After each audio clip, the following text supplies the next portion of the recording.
लोणावळ्यातील एकविरा गडावर देवीच्या दर्शनासाठी आलेल्या भाविकांना आपली हुल्लडबाजी चांगलीच महागात पडली आहे।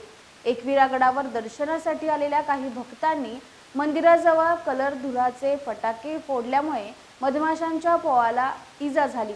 त्यामुळे मधमाशांनी भाविकांवर हल्ला चढवला। या हल्ल्यात अनेक जखमी झाले असून गडावर एकच गोंधळ उडाला होता।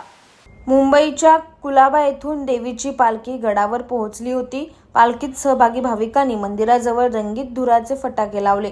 फटाक्यांच्या आवाजाने आणि धुरामुळे मंदिर परिसरातील मधमाशांच्या पोळ्याला धक्का बसला। त्यामुळे संतप्त मधमाशांनी भाविकांवर हल्ला चढवला। यात अनेक भाविकांची पळापळ झाली तर बहुतेक भाविकांना मधमाशांनी चावा घेऊन जखमी केले। मात्र गडावर फटाके वाजवण्यावर बंदी असतानाही काही भाविक याकडे दुर्लक्ष करतात।